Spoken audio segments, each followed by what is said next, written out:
Kita akan kisahkan sekarang seorang tokoh tabi'in yang masyhur, Fudail bin Iyad rahimahullah.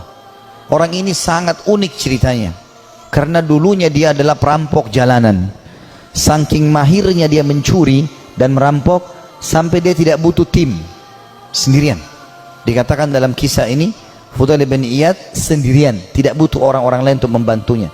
Dan setiap kali ada kafilah mau lewat di tempat Fudail, pasti mereka ketakutan, lebih takut daripada melewati tempat yang lain, karena Fudail bunuh, ambil hartanya, dan dia satu orang bisa mengalahkan sekian banyak orang dalam duel dan berperang. Sampai satu waktu ada satu kafilah, satu malam Fudail bin Iyad lagi nunggu-nunggu, ada mangsa yang lewat, dia ingin mengambil dan merampok dari mereka. Ada kafilah yang lewat, berbicara satu sama yang lain, dan Fudail mendengarkan, jangan kita lewat jalan sini, karena ada Fudail bin Iyad, nanti dia akan mengganggu kita dan tidak bisa kita selamat dari dia. Bagaimana dengan keadaan keluarga dan harta kita? Dengan kalimat ini yang didengar oleh Fudail, Fudail mengatakan, begitu takutnya manusia padaku, maka dia pun mengatakan, mulai hari ini ya Allah, aku berjanji aku tidak akan pernah mengganggu orang lain lagi. Dalam riwayat yang lain, Fudail lalu keluar, lalu menemui mereka, lalu mengatakan, akulah Fudail bin Iyad yang kalian sebutkan tadi, dan karena perkataan kalian tadi, aku merasa aku telah menakut-nakuti manusia, maka dengan itu aku akan berhenti dan tobat, dan kalian akan jadi saksi. Lalu Fudail menghormati mereka menjadi tamu pada malam itu. Mulailah Fudail menyembelihkan buat mereka hewan, dia biarkan mereka membuat kemah di sekitarnya. Setelah dia membakar makanan, dia menyiapkan makanan buat mereka. Rupanya ada satu orang dari kafilah itu, orang saleh, membaca firman Allah subhanahu wa ta'ala yang berbunyi, ini disebutkan dalam surah Al-Hadid ayat 16, yang Allah subhanahu wa ta'ala berfirman, a'udzubillahi minasyaitonirrajim, alam ya'ni lilladina amanu an takhsha qulubuhum li dzikrillah wa ma nazala minal haqq. Belumkah tiba saatnya bagi orang-orang beriman untuk tunduk hati mereka kepada zikrullah dan apa yang turun dari kebenaran dalam Al-Quran. Fudail bin Iyad orang Arab, dia faham betul makna ayat ini. Artinya, sampai kapan kamu mau lalai, kata Allah SWT. Belum tibakah saatnya bagi orang beriman untuk tunduk hatinya dan berzikir kepada Allah dan apa yang diturunkan dari kebenaran dalam Al-Quran? Maka Fudail pun menangis mendengar ayat tersebut. Lalu dia ulang-ulangi ayat itu sampai akhirnya dia menunjukkan taubatnya. Subhanallah, setelah dia taubat, mulai hari itu dia pergi ke Mekah, tiap hari Mekah dan Madinah. Artinya setiap saat dia di Mekah sebentar, nanti di Madinah lagi sebentar, tidak pernah meninggalkan dua kota yang suci ini. Dan kata para ulama, orang-orang yang pada saat itu sudah menjadi ulama, kemudian menjadi sahabat dekatnya Fudail, di antaranya Abdullah bin Mubarak, Sufyan ats-Tsauri, ini semua orang-orang yang luar biasa ibadahnya, terkenal sekali kesolehannya. Itu mereka mengatakan, kami tidak pernah menemukan orang setakut kepada Allah seperti Fudail bin Iyad. Dia luar biasa, kalau datang dekat Ka'bah nangis kepada Allah subhanahu wa ta'ala, kalau nangis sampai pingsan karena ketakutannya kepada Allah subhanahu wa ta'ala, dan dia betul-betul tulus. Sampai akhirnya Allah letakkan kalimat hikmah dari lisan dia. Banyak kalimat-kalimat mutiara yang disebutkan oleh Fudail bin Iyad rahimahullah, dan itu dinukil oleh para ulama. Seperti misalnya dia mengatakan sambil dia berdoa kepada Allah, ya Allah, seandainya engkau membuka aib-aib kami, maka pasti akan kelihatan dan kami tidak akan mungkin bisa menutupinya, dan kami pasti akan dipermalukan. Dan kalau seandainya engkau memperlihatkan amal-amal kami, akhirnya orang jadi puji-puji kami, maka kami akan binasa dan kami akan kena hukumanmu. Kemudian dia juga menyebutkan dalam statementnya yang masyhur setelah dia taubat, kamu berhias untuk manusia hai Fudail, berdandan untuk mereka, dan terus saja riak, pamer ibadah-ibadah sehingga mereka menilaimu saleh. Mereka menunaikan kebutuhanmu, kemudian melapangkan tempat duduk untukmu dan bermuamalah denganmu karena mereka salah duga. Kamu buruk bila demikian adanya. Artinya orang-orang akan menilai kau seakan-akan kau itu orang soleh, padahal sebenarnya tidak. Dia terus menasihati dirinya agar jangan sampai dia lalai. Ibnu Mubarak berkata, Abdullah bin Mubarak setelah melihat ibadahnya Fudail bin Iyad yang tadinya penjahat besar, perampok jalanan, suka membunuh dan merampas harta orang, sesungguhnya Fudail merupakan bukti kebenaran kekuasaan Allah Azza wa Jal. Allah memunculkan hikmah melalui lisannya. Dia termasuk manusia yang dikaruniai manfaat dari amal-amalnya. Artinya ini buktinya tanda-tanda kebesaran Allah. Tadinya penjahat besar, pembunuh, lalu dia taubat nasuha, dia tinggalkan semua kesalahannya. Allah tidak mau tahu masa lalu orang, tapi Allah subhanahu wa ta'ala menilai sekarang ke depan.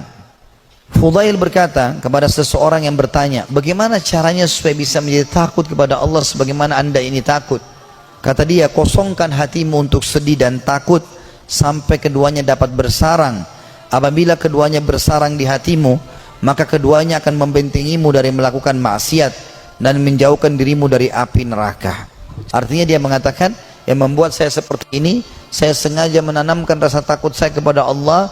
Saya mempelajari tentang kemahabesarannya Allah subhanahu wa ta'ala sebagai pencipta, beratnya siksaannya kalau melanggar terus menerus, kemudian saya biarkan tersarang dalam hati saya, maka akhirnya itu membentengi saya dari kemaksiatan.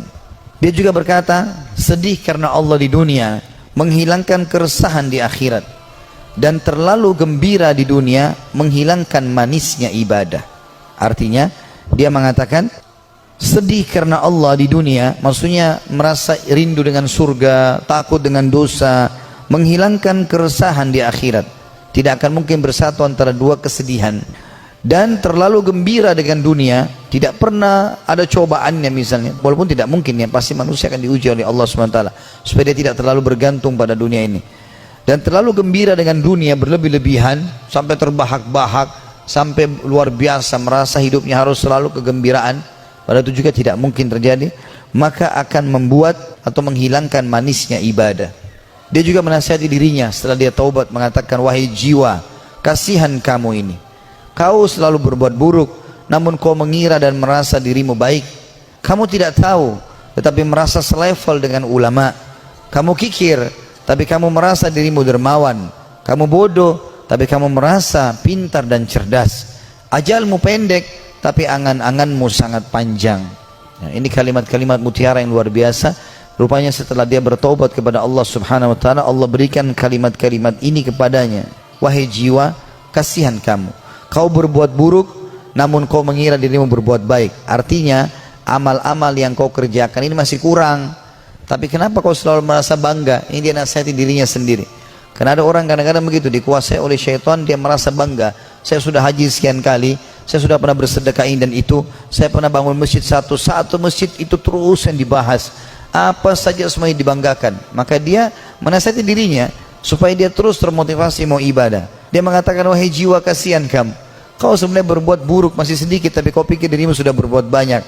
Kau tidak tahu, tapi kau menganggap dirimu selevel dengan ulama. Ini juga banyak jadi penyakit di tengah-tengah penuntut ilmu. Baru belajar setahun 2 tahun sudah merasa dirinya luar biasa.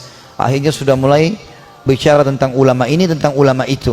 Habis waktunya untuk itu. Maka semestinya seseorang menyadari, kalau dia baru belajar, ya sudah dia belajar. Sebagaimana dikatakan oleh Fudail di sini rahimahullah. Beliau mengatakan, kau tidak tahu, tapi kau merasa dirimu selevel dengan ulama. Yang ketiga, dia bilang bahwa dirinya, kamu kikir, tapi kau merasa dirimu dermawan. Ya, artinya, berapa banyak sih yang kau sudah sedekahin, sehingga kau selalu banggakan, hai Fudail. Padahal sebenarnya kau bakhil. Sedikit sekali yang kau keluarkan dibandingkan nikmat Allah yang melimpah kepadamu. Ini juga tamparan yang sangat keras bagi orang yang tadi baru sedekah sekali, 2 kali, 3 kali dalam 1 bulan, dalam 1 tahun, bahkan mungkin 10 tahun sekali. Atau mungkin seumur hidup baru melakukan 1 kebaikan itu. Dan misalnya membangun sebuah masjid atau 1 kegiatan, sudah dibangga-banggakan. Kemudian dia mengatakan yang keempat, kau bodoh, tapi merasa dirimu pintar dan cerdas. Ada orang juga ini kena penyakit ini ya.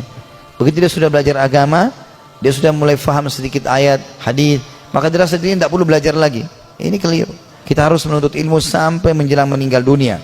Dan beliau mengatakan, ajalmu pendek, tapi angan-anganmu sangat panjang. Artinya banyak angan-angan yang kau bangun, tapi sebenarnya semuanya itu mengganggu hidupmu. Juga dia berkata, Fudail rahimahullah, manusia paling berdusta adalah mereka yang mengulangi perbuatan dosa yang pernah dilakukannya. Manusia yang paling dusta adalah manusia yang mengulangi apa yang pernah dia lakukan dulu.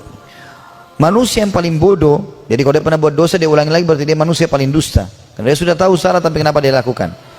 Lalu dia mengatakan manusia paling bodoh adalah manusia yang memperlihatkan amal kebaikannya.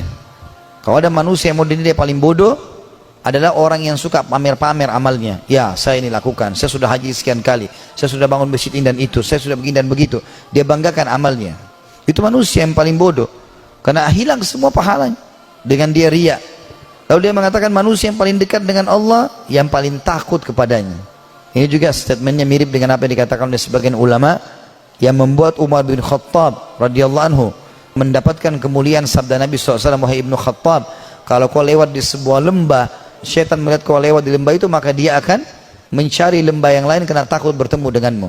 Kata ulama, syaitan takut dengan Umar bin Khattab, padahal Umar gak melihatnya. Bertemu dengan Umar aja syaitan cari tempat lain, jadi jangankan menggoda, jadi dia bahkan menghindar dari Umar, padahal Umar tidak melihatnya. Karena rasa takutnya Umar bin Khattab kepada Allah subhanahu wa ta'ala. Jadi siapa yang takut kepada Allah, Allah akan buat seluruh makhluk takut kepadanya. Dan siapa yang tunduk kepada Allah, Allah juga tundukkan makhluk kepadanya. Semua itu siapa yang cinta kepada Allah, Allah akan buat makhluk cinta kepadanya. Dan seterusnya. Juga kata beliau, manusia tidak akan sempurna sehingga agamanya mampu mengalahkan nafsunya. Dan manusia tidak akan binasa sehingga nafsunya mengalahkan agamanya. Ini statement yang mulia. Beliau mengatakan, kalimat ini penting untuk digarisbawahi teman-teman sekalian. Manusia tidak akan sempurna sehingga agamanya mampu mengalahkan nafsunya. Artinya ilmu yang dia pelajari itu menjadi patokan dan pegangan hidupnya, sehingga nafsunya diawasi oleh ilmunya. Karena ilmu agama itu mengawasi kita. Kalau kita belajar agama, halal haramnya Allah seperti bodyguard. Kita mau makan, mau minum, mau mencari pendapatan, mau bergaul, agama akan mengatakan itu boleh atau tidak boleh. Maka orang yang sempurna adalah orang yang justru ilmu agamanya itu bisa mengontrol hawa nafsunya. Dan sebaliknya, orang yang binasa adalah orang yang nafsunya mengalahkan agamanya. Dan ini semua adalah hal mendasar yang perlu digarisbawahi dari nasihat yang mulia. Ini sebagian kecil ya, banyak sekali statementnya. Hampir semua buku tentang pensucian jiwa, tentang zuhud, menginginkan akhirat daripada dunia, masalah keimanan, masalah penyesalan, itu selalu ada statementnya Fudail bin Iyad. Padahal tadinya dia ini seorang penjahat besar, tapi bagaimana Allah subhanahu wa ta'ala memberikan kepada dia karunia dengan taubatnya yang luar biasa, nasuha. Allah memberikan kata-kata mutiara dari lisannya. Dan sekian banyak statement Fudail bin Iyad rahimahullah yang kita bisa ambil pelajaran darinya. Artinya tidak ada kata terlambat dalam bertaubat, dan kalau orang taubatnya nasuha, Allah subhanahu wa ta'ala akan karuniakan untuk dia kelebihan-kelebihan yang banyak.